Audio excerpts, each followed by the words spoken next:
Watermelon JCB robot RC robot. Mahavir Hasilpur गांव का निवासी था।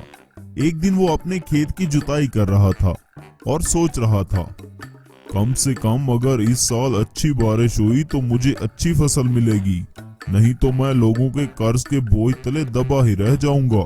खेत में काम करते हुए उसके हल से अचानक कुछ टकराया। उसने खोद कर देखा तो वो एक बक्सा था। वो इस बक्से को हैरानी से देखने लगा। इस बक्से में पैसा, खजाना या सोना होना चाहिए। तीनों में से एक चीज तो इस बक्से में जरूर निकलेगी और फिर मेरी सारी मुश्किलें खत्म हो जाएंगी। कहीं कोई मुझे देख तो नहीं रहा। महावीर इस बक्से को एक पेड़ के नीचे ले आया और बड़ी हैरानी से उसने बक्से को खोला। अचानक इस बक्से से एक विशाल रोबोट निकल कर आ गया, जिसने अपने हाथों में अपना दिल पकड़ा हुआ था। रोबोट को देखकर महावीर डर गया और वहां से भागने लगा। तभी वो विशाल रोबोट बोला, मैं तुम्हारी ही परछाई हूँ, मैं तुम्हें नहीं छोड़ूंगा। विशाल रोबोट महावीर के सामने आकर खड़ा हो गया। महावीर डर से कांपने लगा। तुम भाग क्यों रहे हो? अगर तुम मेरी बात मानोगे तो मैं तुम्हें कोई नुकसान नहीं पहुंचाऊंगा। ये मेरा दिल है, तुम इसे सुरक्षित कहीं पर रख दो। इसके बारे में तुम्हारे अलावा और किसी को पता नहीं चलना चाहिए। तो महावीर ने कहा, फिर तो तुम्हारे दिल को बोतल में डालकर इस पेड़ पर बांध देता हूँ। ठीक है, ऐसा ही करो। विशाल आरसी रोबोट ने महावीर की सलाह मान ली और वहां अचानक एक बड़ी सी बोतल आ गई। महावीर ने इसका दिल बोतल में डाल दिया और उसको पेड़ पर लटका दिया। ऐसा करते ही रोबोट ने अपनी बड़ी सी गन निकाली और महावीर को वहीं पर खत्म कर दिया। अब मेरा दिल सुरक्षित जगह पर है, अब मुझे आराम करना है। और वो रोबोट पेड़ के नीचे आराम करने लगा। इस सब से अनजान एक शादीशुदा जोड़ा रवि और राधा अपने बच्चों के साथ पास ही के तरबूज के खेत में आए। बच्चों के पास एक जादुई जेसीबी रोबोट भी था। भैया, रोबोट की चाबी भर के इसे बड़ा बनाओ ना, हम इसके साथ खेलेंगे। हाँ हाँ ठीक है, अभी करता हूँ। टिंकू रोबोट की चाबी घुमाने लगा और देखते ही देखते वो अचानक एक बड़ा जेसीबी रोबोट बन गया। मुझे बताओ बच्चों, तुम दोनों क्या चाहते हो? मुझे क्या करना है? कुछ नहीं, बस हम तुम्हारे साथ खेलना चाहते हैं। कौन सा खेल खेलोगे? पकड़न पकड़ाई खेलते हैं। रोबोट ने तभी खेत में लगे तरबूज देखे। ये क्या है? इन्हें तरबूज कहते हैं, ये बहुत स्वादिष्ट और रसीले होते हैं। ये सुनकर मैजिकल जेसीबी रोबोट तरबूज खाने लगा और थोड़ी ही देर में वो एक मैजिकल वाटरमेलन जेसीबी रोबोट बन गया। ये देखकर बच्चे बहुत खुश हुए। बच्चों को ऐसे खुश देखकर उनके माता पिता को भी बहुत अच्छा लगा। लगता है इस बार तरबूज की फसल अच्छी हुई है। हाँ राधा, इस बार ज्यादा तरबूज उगे हैं। इनको बेचकर हम अपना सारा कर्ज चुका देंगे और बचे पैसों से गुजारा करेंगे। वही तो, हम क्या खाते हैं और कैसे रहते हैं ये कोई नहीं देखता, लेकिन कर्जदार जब हमारे दरवाजे पर खड़े होते हैं तो ये ऐसे देखते हैं जैसे कोई अपराध किया हो। लोगों की मत सोचो, हमें उनकी परवाह करने की जरूरत नहीं है। इस बार फसल बहुत अच्छी हुई है। बच्चों की आवाज सुनकर पेड़ के नीचे सोया विशाल आरसी रोबोट जाग गया। उसने बच्चों को खेलते हुए देखा और उनके पास आ गया। दोनों बच्चे आरसी विशाल रोबोट को देखकर बहुत डर गए। आओ बच्चों, मुझे बहुत भूख लगी है, मैं तुम सबको खा जाऊंगा। जब तक मैं यहाँ हूँ तुम ऐसा कुछ नहीं कर सकते, तो फिर मैं पहले तुझे ही रास्ते से हटाता हूँ।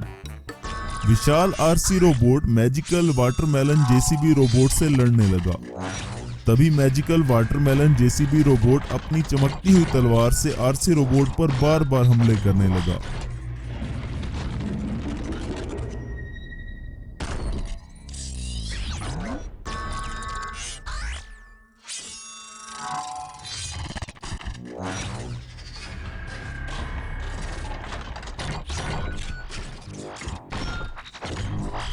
काफी बार हमला करने के बावजूद भी वो विशाल आरसी रोबोट फिर से उठकर मैजिकल वाटरमेलन जेसीबी रोबोट से लड़ने लगता। मैजिकल वाटरमेलन जेसीबी रोबोट को पता चल गया कि विशाल रोबोट का दिल उसके पास नहीं है और वो उसके दिल की तलाश करने लगा। तभी उसकी नजर पेड़ से लटकी हुई बोतल पर पड़ी। मैजिकल वाटरमेलन जेसीबी रोबोट तुरंत हवा में उड़ता हुआ उस पेड़ के पास गया और उसके दिल को बोतल से निकालकर उसका कचूमर बना दिया। इस तरह विशाल आरसी रोबोट का अंत हो गया और मैजिकल वाटरमेलन जेसीबी रोबोट बच्चों के साथ खेलने लगा।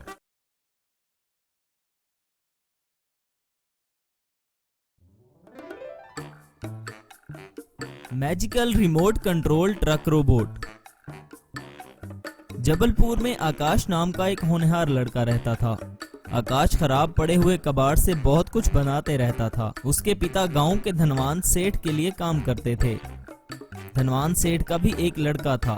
अकेला होने के कारण वो बहुत जिद्दी और घमंडी हो गया था। एक बार आकाश इधर उधर से कबाड़ का जुगाड़ करके एक बहुत खूबसूरत बाइक बनाता है और अपने पिता को दिखाता है। उसके पिता कहते हैं, शाबाश मेरे बेटे, तू पक्का मेरा नाम रोशन करे। दूसरे दिन आकाश अपनी बाइक पर गांव घूमने निकलता है। अपने सभी दोस्तों को वो कार दिखाता है। सभी दोस्त उसकी बहुत तारीफ करते हैं। लेकिन धनवान सेठ का बेटा गुस्से में घर जाकर अपने पिता से कहता है, पापा मैं बहुत नाराज हूँ आपसे। मंगा ने अपने बेटे के लिए बाइक ली है और आपने मेरे लिए एक भी बाइक नहीं ली। घर की सारी गाड़ियां तेरी ही तो हैं। और क्या रे मंगा, तूने अपने बेटे के लिए बाइक लिया है? नहीं सेठ जी, वो तो उसने खुद बनाई है। खुद बनाई है? Very good. पापा मुझे वो बाइक चाहिए। मैं नहीं जानता कि आप कैसे लाते हो, वो सब आप जानो। अरे मंगा, कल अपने बेटे की बाइक लेकर मेरे बेटे को दे देना और पैसे ले जाना। पर वो इसकी पसंदीदा बाइक है, मैं नहीं दे सकता। तुम्हें अपनी नौकरी प्यारी है कि नहीं, सोच लो। घर जाकर मंगा ने अपने बेटे से कहा, आकाश बेटा तुम अपनी बाइक धनवान के बेटे किशन को दे दो। नहीं पापा, मैंने बहुत मेहनत से उसे बनाया है, मैं नहीं दे सकता उसको। लेकिन बेटा अगर ये बाइक नहीं दिया तो मेरी नौकरी चली जाएगी, फिर हम अपना घर कैसे चलाएंगे। बेचारा आकाश बहुत सोचता है। उदास मन से वो बाइक अपने पापा को दे देता है और वहीं उदास होकर बैठ जाता है। मंगा अपने बेटे की बाइक लेकर चला जाता है। तभी कुछ समय बाद आकाश के घर एक साधु बाबा आते हैं और वो कहते हैं, अरे बच्चे, हम बहुत दूर से आए हैं, बहुत भूख और प्यास लग रही है, कुछ खाने पीने के लिए होगा तो ले आना। जी बाबा, आप यहाँ बैठिए, मैं लेकर आता हूँ। तब आकाश अंदर जाकर कुछ खाने के लिए लाता है और बाबा को दे देता है। बाबा खाना खाते हुए उसे देखता है और पूछता है, क्या हुआ मेरे बेटे, तुम इतने उदास क्यों हो? कुछ नहीं बाबा, बस ऐसे ही। बताओ बेटे, तुमने एक भूखे साधु को खाना खिलाया है। अगर मैं तुम जैसे अच्छे बच्चे को खुश नहीं कर सकता तो मेरी तपस्या किस काम की। ये सुनकर आकाश बाबा को सभी बातें बता देता है। तभी बाबा कहता है, ये लो और उसे नीचे रख दो। ऐसा बोलकर बाबा एक जादुई मंत्र पढ़ता है और उस ट्रक को जादुई ट्रक बना देता है। बेटा तुम इस ट्रक को रिमोट से कैसे भी इस्तेमाल कर सकते हो। ये कोई ऐसा वैसा मैजिकल रिमोट कंट्रोल ट्रक नहीं है, इसमें बहुत सारी खूबियां हैं। जैसे जैसे तुम इसका इस्तेमाल करोगे तुम्हें पता चल जाएगा। ऐसा बोलकर बाबा वहां से गायब हो जाते हैं और आकाश बहुत खुश हो जाता है। शाम को जब मंगा आता है तो आकाश उसे सारी बातें बताता है। तभी मंगा कहता है, देखा बेटा, इसी कारण मैं हमेशा कहता हूँ अच्छे लोगों के साथ कभी बुरा नहीं होता। दूसरे दिन आकाश अपने मैजिकल रिमोट कंट्रोल ट्रक को बड़ा करके गांव घूमने निकलता है। इधर किशन कहता है, पापा मैं इस बाइक पर गांव घूमने जा रहा हूँ। ठीक है बेटा जाओ, लेकिन चिंगू मिंगू को साथ ले जाओ। किशन चिंगू और मिंगू को साथ लेकर निकलता है और कुछ दूर जाने के बाद किशन को आकाश दिखाई देता है। किशन आकाश के नजदीक जाता है।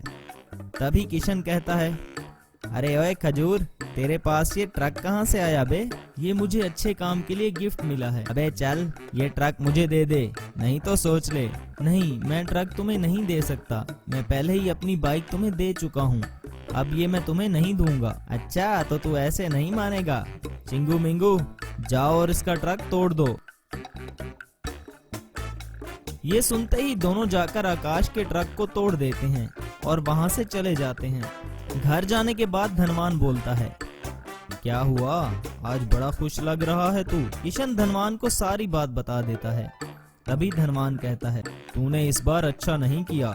मैं तेरी हर बात मानता हूँ, लेकिन इस बार तूने बिल्कुल भी अच्छा नहीं किया। ऐसा बोलकर धनवान वहाँ से चला जाता है। इधर आकाश वहीं पर रोते हुए बैठा होता है। तभी उसे एक आवाज सुनाई देती है, बेटा आकाश, रो मत। मैंने बोला था ना कि इस मैजिकल रिमोट कंट्रोल ट्रक से तुम कुछ भी कर सकते हो, तो दिमाग लगाओ और इसका इस्तेमाल करो। आकाश इस मैजिकल रिमोट कंट्रोल का बटन दबाता है और वो magical remote control truck robot में बदल जाता है। सच में रे, ये तो एक जादुई ट्रक है। अब मजा चखाता हूँ इस घमंडी किशन और उसके दोस्तों को। आकाश अपने रोबोट के साथ किशन के घर पहुंचता है और इसका मेन गेट तोड़कर अंदर चला जाता है, जिसे देखकर सभी बहुत डर जाते हैं। तभी वो रोबोट कहता है, क्यों रे, तू सभी को परेशान करता है ना। पहले बेचारे आकाश की बाइक ले गया, अब इसका ट्रक भी तोड़ दिया। इसकी सजा तो मिलेगी, बराबर मिलेगी। तभी रोबोट किशन की गाड़ियों पर रॉकेट बरसाने लगता है और वहां खड़ी सारी गाड़ियों को एक एक करके उड़ा देता है। ये देखकर किशन और उसके चेले इधर उधर भागने लगते हैं। तभी आकाश अपना magical remote control truck robot लेकर वहां से चला जाता है। किशन और उसके चेले वहीं खड़े रो रहे थे। तभी धनवान वहां आता है और ये सब देखकर कहता है, चिंगू मिंगू, ये सब क्या है। चिंगू और मिंगू ने उसे सारी बात बताई। धनवान फिर से कहता है, मुझे लगा ही था कि कुछ तो होने वाला है, क्योंकि ऊपर वाला सब देखता है, उसके पास सारी बातों का हिसाब रहता है। आज के बाद मैं तेरी कोई डिमांड पूरी नहीं करूंगा।